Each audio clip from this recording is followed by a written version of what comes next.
Hello and I welcome you all to my this session. आप सबको मेरी तरफ से जय हिंद और सभी को नवरात्र की ढेरों शुभकामनाएं।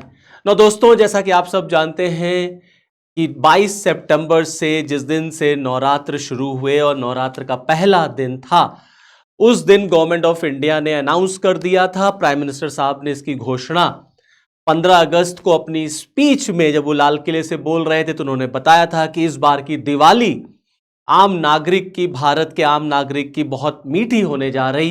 दरअसल जीएसटी को उन्होंने कम करने का एक इंडिकेशन, एक संकेत दिया था, जिसको उन्होंने नाम दिया नेक्स्ट जनरेशन जीएसटी रिफॉर्म। और आप सब उससे अवेयर होंगे, आप सबको पता होगा कि भारत सरकार ने जीएसटी को कम कर दिया। तो एक तरफ हमने देखा है कि गवर्नमेंट ऑफ इंडिया ने जीएसटी को कट किया, दूसरी तरफ आपने ये देखा कि भारत सरकार ने इनकम टैक्स में भी एक मिडिल क्लास को, एक आम नागरिक को बहुत रिलीफ दिया। अब क्वेश्चन ये आ रहा है, अब न्यूज में ये निकल के आ रहा है कि अब आरबीआई भी प्लान कर रहा है कि वो भी अपने रेपो रेट में कमी कर सकता है। तो ये तीन खुशखबरियां जो है इस बार आपकी दिवाली और हमारी भी दिवाली बहुत मीठी करने जा रही। एक तरफ जीएसटी कम किया गया है, उसका डायरेक्ट बेनिफिट आम नागरिक को, एक कॉमन आदमी को, स्पेशली द मिडिल क्लास को मिलेगा। दूसरा ये कि गवर्नमेंट ऑफ इंडिया ने अपने बजट में जो है वो इनकम टैक्स को लेकर के एक मेजर अनाउंसमेंट किया था। और तीसरा, अब ये एक तरीके से स्पेकुलेशंस लग रही हैं कि जो आरबीआई की नेक्स्ट मॉनेटरी पॉलिसी आने वाली है उसमें RBI is going to reduce its repo rate. तो चलिए आइए फिर इस पर चर्चा करते हैं और समझने की कोशिश करते हैं कि इससे आम नागरिक का जीवन कैसे बेहतर होगा, हमारे और आपके जीवन में इसका क्या प्रभाव पड़ेगा, क्या इंपैक्ट पड़ेगा। तो दोस्तों, आपको पता है जैसे कि भारत सरकार ने जीएसटी को कट किया है, जीएसटी को कम किया। जो जीएसटी 2017 में इंप्लीमेंट हुआ था उसमें नंबर ऑफ स्लैब्स होते थे। अगर हम 0% को एक बार के लिए अलग कर दें कि 0 को हम इंक्लूड ना करें तो 5% का स्लैब होता था, 12% का होता था, 18% का होता था और 28% का होता था।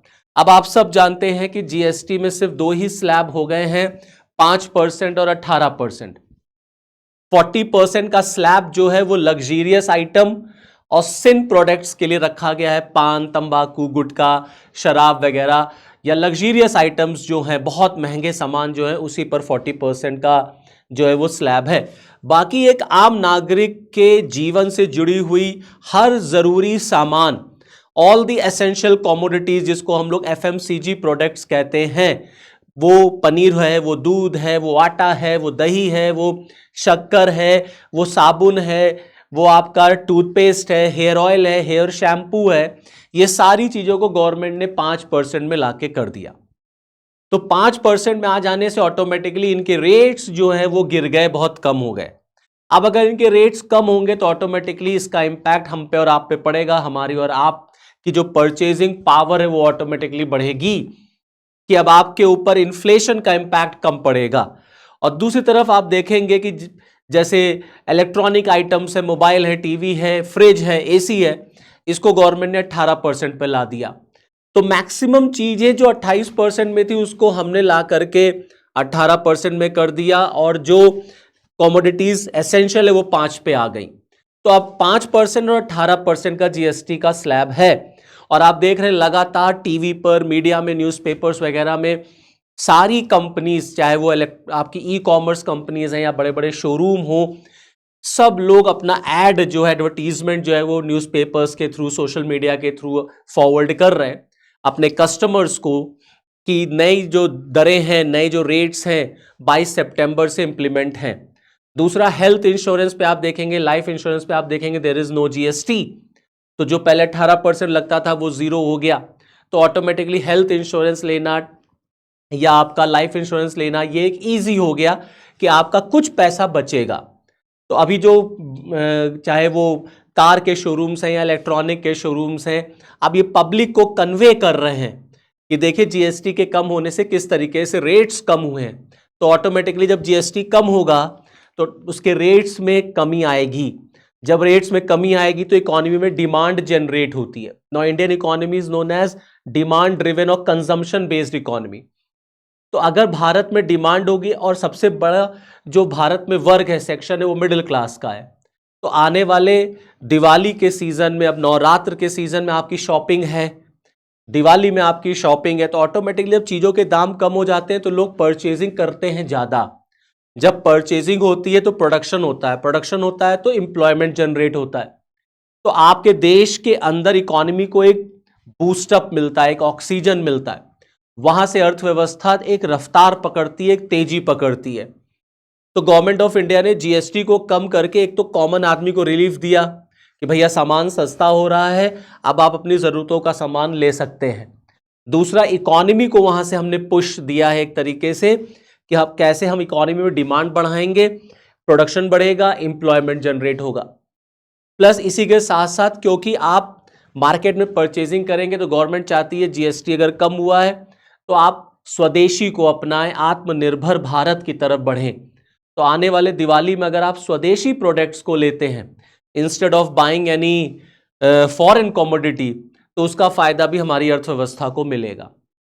इसी तरह से अगर आप देखेंगे तो जब बजट आया था इस साल, तो उसमें एक बहुत मेजर अनाउंसमेंट हुआ था फॉर मिडिल क्लास।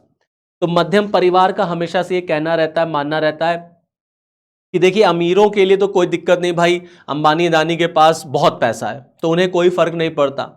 गरीब आदमी को सरकार दे देती है, आयुष्मान भारत दे दिया, प्रधानमंत्री आवास योजना में दे दिया, आपका जो राशन बांट दिया, सब कुछ गरीबों के लिए हो जाता है, हेल्थ इंश्योरेंस भी दे दिया आपको।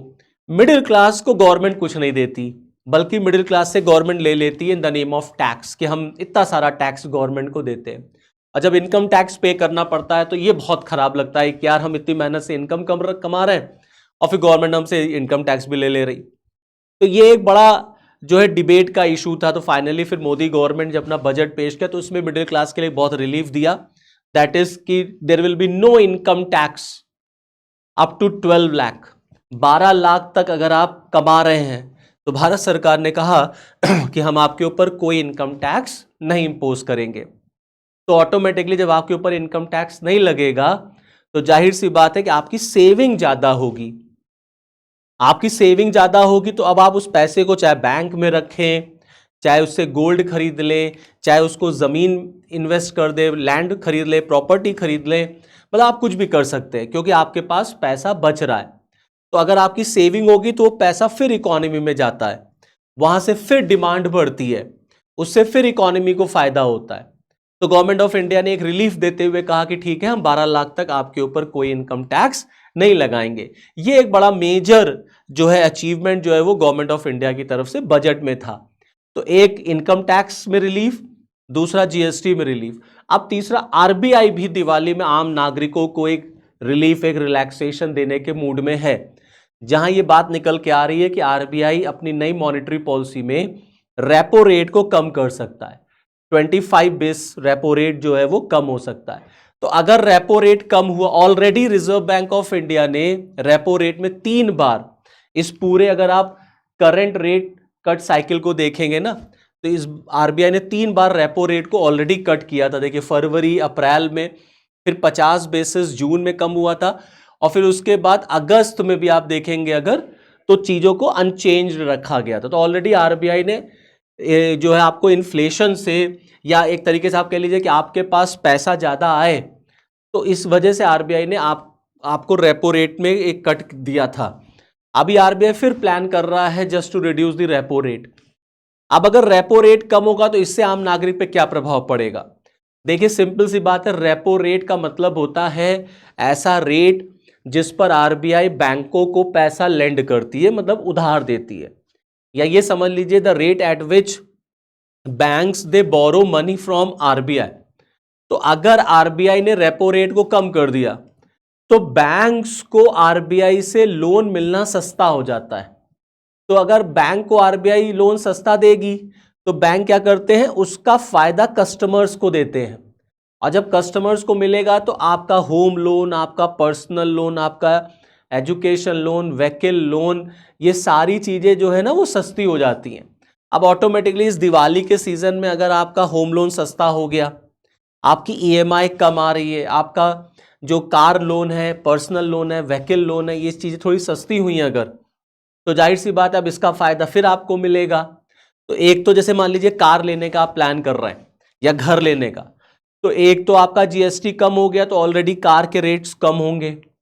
फिर आपने कहा नहीं हम कार जो है वो ईएमआई पर लेंगे, तो आप भाई बैंक के पास पहुंचे, आपने बैंक से कहा कि भाई हमको 10 लाख का आप लोन दीजिए।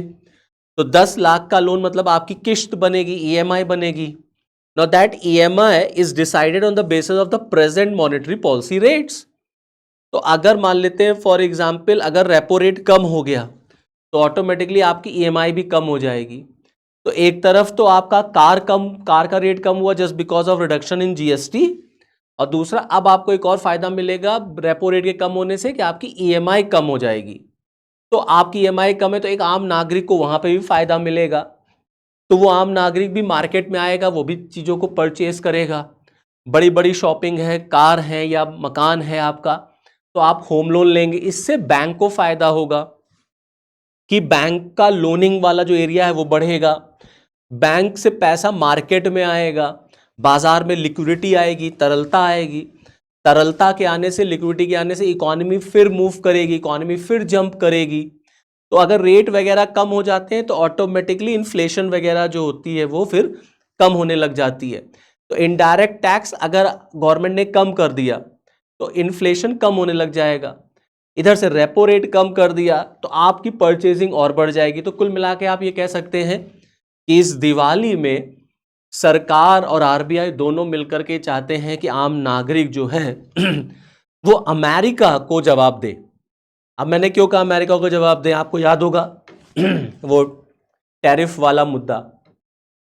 तो टैरिफ वाले मुद्दे पर अब गवर्नमेंट चाहती है कि भाई भारत का नागरिक जो है वो अमेरिका को जवाब दे। अमेरिका को जवाब कैसे दिया जाए कि हम लोग मार्केट में जाके परचेजिंग करें, स्वदेशी खरीदें, अपने देश का बना हुआ प्रोडक्ट खरीदें, मेक इन इंडिया प्रोडक्ट खरीदें, जिससे कि हमारे देश की कंपनीज को फायदा हो, वोकल फॉर लोकल, और ऑटोमेटिकली मार्केट में एक जंप आएगा, एक बूम आएगा और बाजार में उत्पादन जो है वो बढ़ेगा, तो हमारी कंपनीज को उससे फायदा होगा। फिर उसका फायदा पब्लिक को फिर मिलता है कि प्रोडक्शन बढ़ेगा तो एम्प्लॉयमेंट जनरेट होगा।